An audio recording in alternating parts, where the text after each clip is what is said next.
Yes, there is a news of the day video on Tuesday, and I had one yesterday. And there's news of the day only because apparently the Rangers are open for trading. And I thought this was kind of funny since I've been talking about Trader Phil in the last few history videos I've done.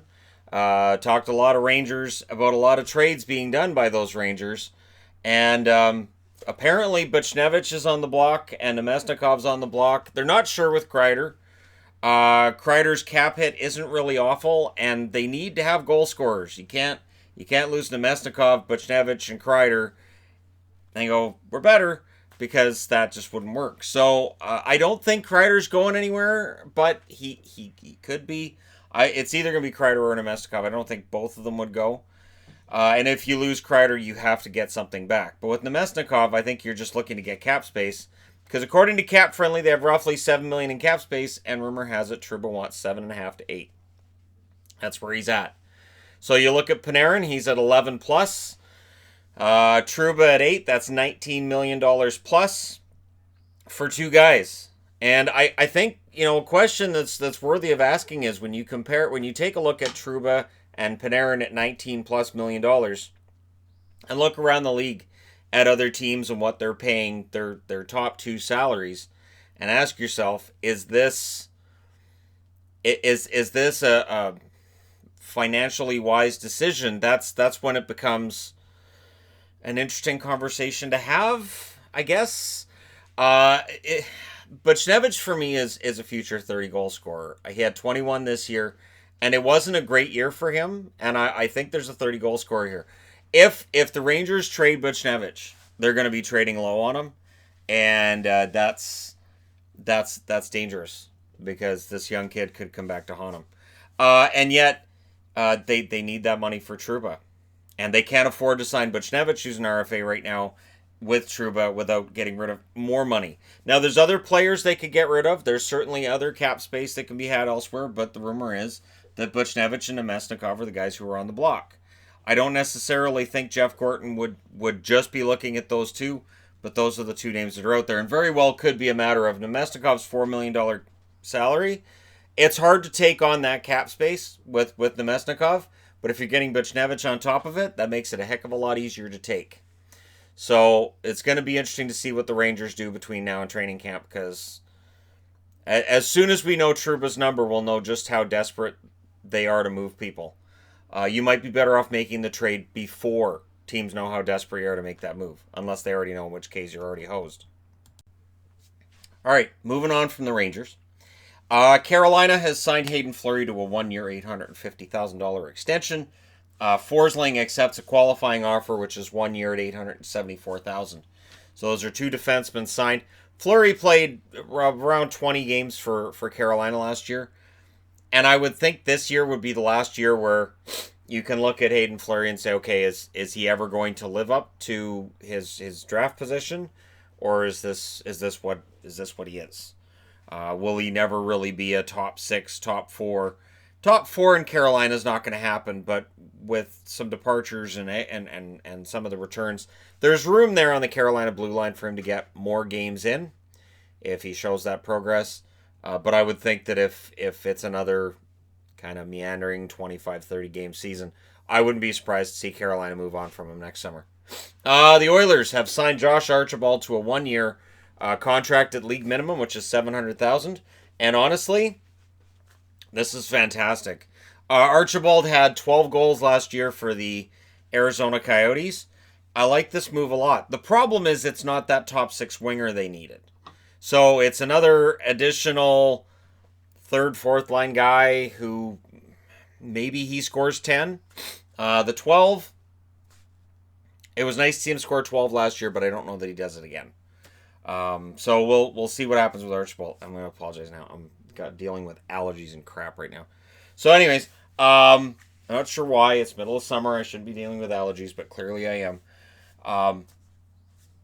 But Archibald for 1 year at league minimum, that there's no risk to that. So at worst, he comes into camp and he has a bad camp and they waive him and he's gone. But I think it's a good pickup. You need to have more competition for these spots in Edmonton. And thankfully, they pick up a guy who's a useful player. I was kind of surprised Arizona didn't keep him, to be honest. They had the cap space, definitely, and I would say that it can definitely have kept a roster space for him as well. But anyways, so all the best to Archibald in Edmonton. Fabry takes the cup to his grandfather in the hospital. These Day with the Cup things for St. Louis are really heartwarming stories as well. I have to say, St. Louis, in the run-up to the Cup and now with the Cup, there are so many Hollywood stories that go on here. And seeing Fabry takes the cup to his grandfather in the hospital, and I'm like, of course he did. Of course. Next up, the Blues cure cancer. It's a good story, and I'm glad that it's continued throughout the summer. And while it still stings, it would have been nice to see one of the teams that was one of my top 3 win a Stanley Cup. It is a very nice story with St. Louis, and it takes a lot of that edge off. So it's a good time if you're a Blues fan. Michael Del Zotto had his day with the cup a couple of days was last week, I believe. But Del Zotto, who didn't play for them in the playoffs, but still gets his day with the cup, right? So that's something nobody can take from him. Jake Gardiner, I want to touch on this quickly. Why isn't Jake Gardiner signed? I understand that he had, a poor Game 7 against Boston this year, and last year he had the same experience.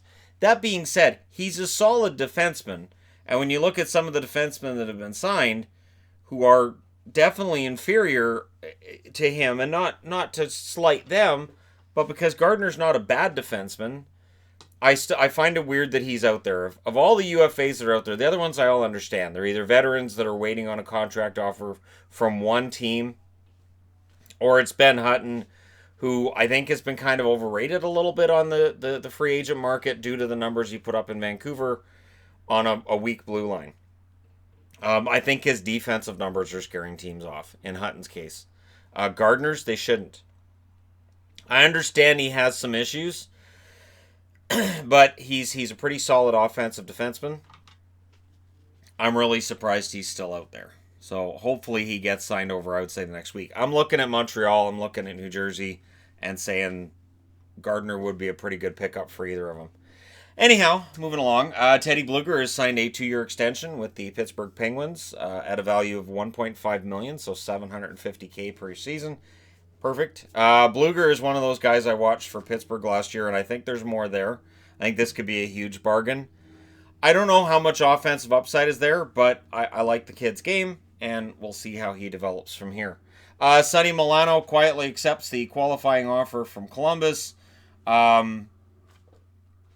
I wouldn't think he'd want to do a whole lot of negotiating after the arrest and the bar fight and whatever else was going on there. So he just gets the 1-year qualifying offer, and we'll shove that down the road. Sonny Milano's an interesting case in that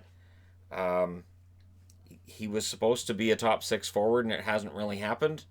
And I don't know that it ever does now. I would think it'd be kind of surprising if it did.